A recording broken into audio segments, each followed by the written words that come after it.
مفتی ابرار صاحب کے بیانات سننے کے لیے مفتی صاحب کے آفیشیل چینل مفتی ابرار صاحب فلاحی آفیشیل کو سبسکرائب کریں۔ اعوذ باللہ من الشیطان الرجیم بسم اللہ الرحمن الرحیم وَإِذَا مَسَّكُمُ الضُّرُّ فِي الْبَحْرِ ضَلَّ مَن تَدْعُونَ إِلَّا إِيَّاهُ فَلَمَّا نَجَّاكُمْ إِلَى الْبَرِّ أَعْرَضْتُمْ وَكَانَ الْإِنسَانُ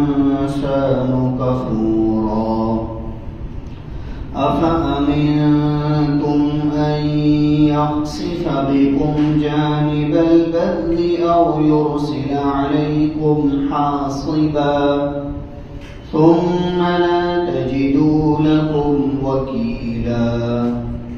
أَمْ أَمِنْتُمْ أَنْ يُعِيدَكُمْ فِيهِ تَارَةً أُخْرَى فَيُرْسِلَ عَلَيْكُمْ قَاصِفًا مِنَ الرِّيحِ فَيُغْرِقَكُمْ بِمَا كَفَرْتُمْ ثُمَّ لَا تَجِدُوا لَكُمْ عَلَيْنَا بِهِ تَبِيعًا صدق اللہ العظیم۔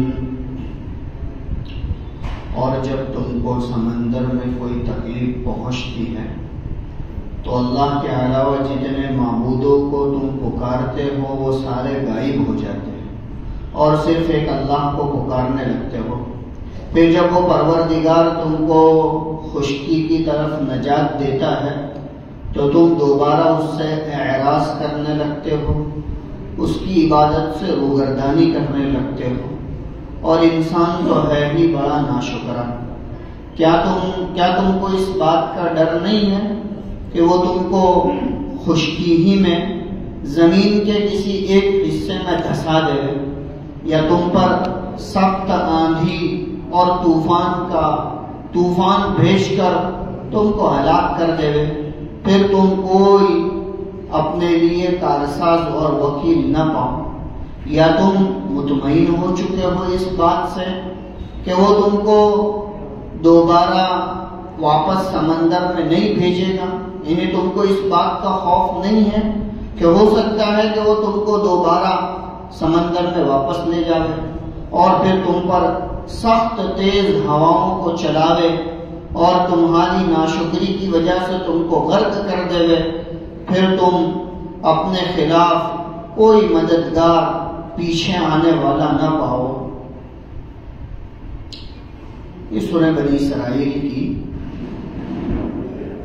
67، 68 اور 69 یہ 3 آیتیں ہیں، اور ان تینوں آیتوں کا تعلق ما قبل سے ہے۔ اصل میں یہ 3 آیتیں نہیں بلکہ اس کے اوپر جہاں سے بات شروع ہوئی کہ ربکم الذی یزجی لکم الفلک فی البحر لتبتغوا من فضلہ، یہ تمہارا پروردگار تو وہ ہے جو تمہارے لیے سمندروں کے اندر کشتیوں کو چلاتا ہے تاکہ تم اس کے فضل کو تلاش کرو۔ سمندر کا ذکر خاص طور پر اس وجہ سے کیا گیا کہ اس کا پس منظر یہ ہے کہ مشرکین مکہ کے مشرکین سمندروں کا سفر کرتے ہیں، اور سمندروں کے سفر کے اندر جب ان کے جہاز بھور میں پھنس جاتے یا طوفان کے اندر آ جاتے یا کسی نہ کسی آسمانی بلا اور مصیبت کا شکار ہو جاتے تو اس وقت یہ لوگ اپنے تمام معبودوں کو بھول کر ایک اللہ کو پکارنے لگتے اور ایک اللہ سے مدد طلب کرنے لگتے۔ تو اللہ تبارک و تعالیٰ نے ان 5-6 آیتوں کے اندر اسی مضمون کو ذکر کیا ہے کہ تمہاری حالت تو یہ ہے کہ تم اچھی جب حالت میں ہوتے ہو، خوشحالی میں ہوتے ہو، اپنے مقام اور اپنے وطن پہ ہوتے ہو، تو تمہاری یہ حالت ہوتی ہے کہ تم اپنے معبودوں کو پکارتے ہو، تم لات اور عزا کو پکارتے ہو، تم اپنے شرک کرنے والے معبودوں کو یاد کرتے ہو، لیکن جب تم جہاز کے سفر میں ہوتے ہو اور جہاز کے سفر پر تمہاری یہ حالت ہوتی ہے کہ تمہاری کشتی کسی بھور میں پھنس جاتی ہے یا تمہارا معاملہ طوفانوں کے درمیان میں آ جاتا ہے، تو پھر ایسے وقت تم اللہ کو پکارتے ہو اور خالص اللہ کو پکارتے ہو؟ کہا کہ یہ تو بڑی اللہ تبارک و تعالیٰ کی نافرمانی ہے، یہ تو بڑی بے غیرتی ہے کہ انسان جس معبود نے تم کو نجات دی اور تم کو وہ بچا کر خشکی کی طرف لایا، ہونا تو یہ چاہیے کہ اس کی عبادت کی جائے، اس کو یاد کیا جائے، اس کی عبادت اور پرستش کی جائے، برخلاف تم اس سے ہٹ جاتے ہو۔ اور ایک واقعہ بھی نقل کیا حضرت اکرمہ رضی اللہ تعالیٰ عنہ کا، یہ ابو جہل کے بیٹے ہیں، اور جب رسول اللہ صلی اللہ علیہ وسلم نے لوگوں کو اسلام کی طرف بلایا، اسلام کی دعوت دی اور لوگ اسلام کی طرف آنے لگے، تو اکرمہ جو اس وقت مسلمان نہیں ہوئے تھے، اسلام سے بچ کر، اسلام سے بھاگ کر حبشہ کی طرف ہجرت کرنے کے ارادے سے جدہ پہنچے اور وہاں سے جہاز کے اندر سوار ہو کر جو ہے وہ حبشہ کے لیے روانہ ہو گئے۔ لیکن ہوا یہ کہ یہ جہاز جس کے اندر اکرمہ رضی اللہ عنہ بیٹھے ہوئے تھے، جو ابھی تک مسلمان نہیں ہوئے تھے، اسلام لانے کی غرض سے، اسلام سے بچ کر، اسلام سے بھاگ کر دوسرے ملک ہجرت کر کے جا رہے تھے، اور راستے کے اندر ان کا جہاز، ان کا پانی کا جہاز جو ہے وہ بھور میں پھنس گیا، آسمانی بلا اور مصیبت میں آ گیا، اور یہ جو ہے وہ پانی کے تھپیڑوں میں ادھر سے ادھر ہونے لگے۔ تو اس وقت جو جہاز کے ملاح تھے، جہاز کے جو کیپٹن تھے، چلانے والے، انہوں نے سارے لوگوں کو یوں کہا کہ جب تک سب لوگ ایک اللہ کو نہیں پکاریں گے، وہاں تک یہ جہاز ہمیں طوفان سے نہیں نکال سکتا۔ اگر ہمیں طوفان سے نکلنا ہے تو ایک اللہ کو پکارنا پڑے گا۔ لہذا حضرت اکرمہ اس وقت تو مسلمان نہیں ہوئے تھے، اسلام سے بچ کر، اسلام سے بھاگ کر وہاں گئے تھے۔ اب یہاں تو بات ہی پوری الٹی ہو گئی، اور کہا گیا کہ جب تک ایک اللہ کو نہیں پکاریں گے وہاں تک یہ جہاز نہیں بچے گا، نہیں سلامت واپس آئے گا۔ تو لہذا حضرت اکرمہ نے جو ہے وہ اسی وقت ارادہ کر لیا کہ جب میں واپس جاؤں گا تو میں جو ہے وہ رسول اللہ صلی اللہ علیہ وسلم کے ہاتھ پر اسلام کو قبول کر لوں گا۔ اور ان کے دل میں یہ بات آئی کہ جب سمندر کے اندر پانی کے اوپر اللہ کی ضرورت ہے تو خشکی کے اندر تو بدرجہ اولا اللہ کی ضرورت ہے، لہذا وہ واپس آئے اور رسول اللہ صلی اللہ علیہ وسلم کے ہاتھ پر ایمان لائے، اور ان کا اسلام بہت بہتر ہوا کہ حضرت عمر رضی اللہ تعالیٰ عنہ کے دور خلافت تک وہ زندہ رہے۔ ہے کون؟ ابو جہل کے بیٹے، لیکن اللہ تبارک و تعالیٰ نے اسی بہانے سے اسلام عطا فرما دیا۔ ایک سمندر کا سفر جو اسلام سے بھاگ کر ہو رہا تھا، اسلام سے بچ کر ہو رہا تھا، اللہ نے وہ سفر ان کے لیے ہدایت کا سفر بنا لیا، اور اللہ تبارک و تعالیٰ نے ہدایت دی۔ رسول اللہ صلی اللہ علیہ وسلم کے ہاتھ پر ایمان قبول کیا، اسلام کی حالت میں بہت اچھی طرح سے رہے، اور حضرت عمر رضی اللہ عنہ کے دور خلافت میں جب عجمیوں کے ساتھ غزوات ہوئے، اس میں اللہ تبارک و تعالیٰ نے ان کو شہادت کی موت عطا فرمائی۔ تو لہذا یہ بات ہے کہ انسان سمندر میں ہو یا خشکی میں، نجات دینے والی ذات صرف اللہ کی ہے، اللہ کے علاوہ نہ کوئی کارساز ہے، نہ کوئی مددگار ہے، نہ ہماری کشتی کو بھور سے بچانے کے لیے بھی اللہ ہی ہے، اور خشکی پر ہماری زندگی کا جو بھور ہے اس میں انسان پھنسا ہوا ہے، اس سے نکالنے کے لیے بھی اللہ ہی کی ذات ہے۔ لہذا اسی مضمون کو یہاں پر اللہ تبارک و تعالیٰ نے بڑے اچھے اور نرالے انداز سے ذکر کیا اور فرمایا کہ وَإِذَا مَسَّكُمُ الضُّرُّ فِي الْبَحْرِ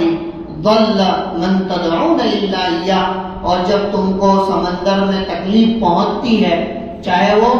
پانی کا بھور ہو، آسمان کا طوفان ہو، ہواؤں کے تھپیڑے ہو، یا سمندر کے اندر اور کوئی مصیبت اور آفت ہو، ضَلَّ مَن تَدْعُونَ إِلَّا إِيَّاهُ، تو وہ سارے کے سارے معبود جن کو تم خشکی پر پکارتے ہو، جن کی وجہ سے تم شرک میں مبتلا ہو، وہ سارے غائب ہو جاتے ہیں سوائے اسے ایک اللہ کے۔ تو مشرکین مکہ کی بھی عادت تھی کہ اگرچہ مشرکین مکہ ظاہر میں اللہ تبارک و تعالیٰ کا انکار کرتے تھے، اللہ کو نہیں مانتے تھے، رسول اللہ صلی اللہ علیہ وسلم کو نہیں مانتے تھے، اور بعض ایسے تھے کہ جو اللہ کو تو مانتے تھے لیکن اللہ کے ساتھ شرک کرتے تھے، لات اور عزا کو بھی مانتے تھے اور دوسرے معبودوں کو بھی مانتے تھے۔ تو لہذا ہوتا یہ تھا کہ سمندر کے اندر جب ان کی کشتیاں سواری کرتی اور پھنس جاتی تو ان کا عام معمول تھا کہ یہ اپنے معبودوں کو نہیں پکارتے تھے، ایک اللہ کو پکارتے تھے۔ تو لہذا اللہ تبارک و تعالیٰ بھی وہی کہہ رہے فَلَمَّا نَجَّاكُم مِّنَ الْبَرِّ أَعْرَضْتُمْ، پھر جب تم کو تمہارا پروردگار خشکی کی طرف نجات دے دیتا، یعنی تمہاری کشتیاں سمندر میں اور بھور میں پھنس جاتی، تم اللہ کو پکارتے، اللہ تم کو نجات دے دیتا، خشکی تک پہنچا دیتا، تمہارے مقام تک پہنچا دیتا، اعرضتم، تو تم اعراض کرنے لگے، پھر وہ اللہ کو نہیں پکارتے، اللہ کو نہیں مانتے، اللہ تبارک و تعالیٰ کی نافرمانی کرتے۔ لہذا فرمائے وَكَانَ الْإِنسَانُ كَفُورًا، اور انسان تو ہے ہی بڑا ناشکرا، کہ انسان ناشکرا واقع ہوا ہے کہ سمندر میں کشتی تھی تو اللہ کو یاد کر رہا تھا، سمندر میں طغیانی تھی تو اللہ کو پکار رہا تھا، اب اللہ نے خشکی دی، اچھے حالات دیے تو اللہ کو پکارنے کے بجائے اللہ کی نافرمانی کرتا ہے۔ کہا کہ انسان کا بھی یہی حال ہے، ہماری بھی زندگیوں کا یہی حال ہے، جب ہم حالات میں ہوتے ہیں، بیماریوں میں ہوتے ہیں، پریشانیوں میں ہوتے ہیں، کاروباری لائن سے پریشانی میں ہوتے ہیں تو آدمی اللہ کو پکارے گا، اللہ کو یاد کرے گا، اور جب اللہ خوشحالی دے گا، کاروبار اچھی طرح سے چلنے لگیں گے، لوگ جو ہے وہ ملنے لگیں گے، لوگوں کی ملاقاتیں ہونے لگے گی، ایک مقام رسوخ انسان کو حاصل ہونے لگے گا تو انسان اللہ کو بھول جائے۔ لہذا ہونا تو یہ چاہیے کہ انسان ہر حال میں اللہ کو یاد کرے، اس لیے کہ اللہ رب العزت کی ذات ہر حال میں مددگار ہے، غمی میں بھی اور خوشی میں بھی، تنگی میں بھی اور مالداری میں بھی۔ لہذا فرمایا آج اللہ رب العزت لوگوں کی آنکھوں کو کھولنے کے لیے کہہ رہے افامنتم ان یخسف بکم جانب البر، کیا تم کو اس بات کا ڈر نہیں ہے کہ تمہارا پروردگار تم کو خشکی ہی کے کسی ایک کنارے میں زمین میں دھسا دے گا؟ یعنی جو رب تم کو سمندر کے اندر غرق کرنے پر قادر ہے، جو تم کو بھور کے اندر پھنسا کر موت کے گھاٹ اتار سکتا ہے، تو کیا تم کو اس بات کا ڈر نہیں ہے کہ وہ پروردگار خشکی کے حالت میں بھی تم کو زمین کے اندر دھسا سکتا ہے؟ اور اللہ نے دھسایا ہے، کئی لوگوں کو اللہ تبارک و تعالیٰ نے زمین میں دھسا کر ہلاک کیا ہے۔ تو لہذا فرمایا افامنتم ان یخسف بکم جانب البر، کیا تم کو اس بات کا ڈر نہیں ہے کہ تمہارا پروردگار تم کو خشکی کے کسی ایک کونے میں زمین میں دھسا دے، اور یرسل علیکم حاصبا، یا تم پر ہواؤں کو چلا کر تم کو ختم کر دے، ثم لا تجدوا لکم وکیلا، پھر تم کوئی وکیل اور کارساز نہ پاؤ۔ یعنی جو پروردگار تم کو سمندر کے اندر غرق کرنے پر قادر ہے، سمندر کے اندر ڈبونے پر قادر ہے، تمہاری کشتی کو الٹا کر دینے پر قادر ہے، وہ خشکی میں بھی تم کو ہلاک کر سکتا ہے، وہ خشکی میں بھی تم کو زمین کے اندر دھسا سکتا ہے، اس سے مطمئن نہ ہو جانا۔ یا آگے کہہ رہے امنتم، کیا تم اس بات سے مامون ہو چکے ہو ان یعیدکم فیہ تارۃ اخری، کہ وہ پروردگار تم کو دوبارہ سمندر کا سفر کرا، اس لیے کہ عربوں کا سمندر کا سفر ہوتا رہتا تھا، وہ لوگ جاتے رہتے تھے، تو لہذا کیا ایک مرتبہ تم نجات پا کر خشکی میں آ گئے اور یہاں تم خوشحالی کے ساتھ زندگی گزارنے لگے، تو کیا تم دوسری مرتبہ جاؤ گے نہیں؟ تاکہ تم کو جانا پڑے گا، اور نہیں جانا ہوگا تو بھی تمہارا رب لے جائے گا۔ ان یعیدکم فیہ تارۃ اخری، کہ تم اس میں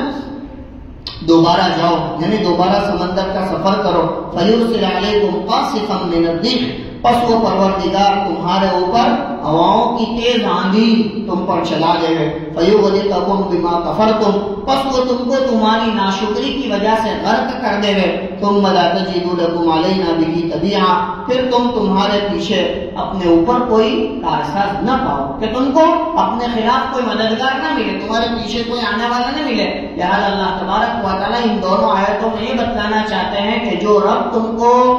سمندر کی،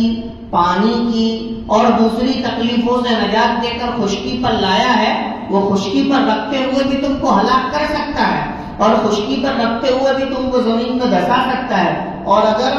وہ نہ چاہے تو تم کو دوبارہ سمندر کا سفر بھی کروا سکتا ہے، اور دوبارہ سمندر کا سفر کروا کے تم کو ہلاک کر سکتا ہے۔ اللہ تبارک و تعالیٰ اتنی قدرت رکھتا ہے، لہذا آدمی کو اللہ رب العزت کی قدرت کے اوپر اعتماد اور بھروسہ کرنا چاہیے۔ اسی وجہ سے آگے فرمایا وَلَقَدْ كَرَّمْنَا بَنِي آدَمَ، اور ہم نے بنی آدم کو، آدم کی اولاد کو فضیلت عطا فرمائی، بہتری عطا فرمائی۔ وَحَمَلْنَاهُمْ فِي الْبَرِّ وَالْبَحْرِ، اور ہم نے ان کو خشکی اور سمندر دونوں کے اندر سوار کیا۔ وَرَزَقْنَاهُمْ مِنَ الطَّيِّبَاتِ، اور ہم نے ان کو اچھی اچھی چیزیں کھانے کے لیے بطور رزق کے عطا فرمائیں۔ وَفَضَّلْنَاهُمْ عَلَى كَثِيرٍ مِّمَّنْ خَلَقْنَا تَفْضِيلًا، اور ہم نے ان کو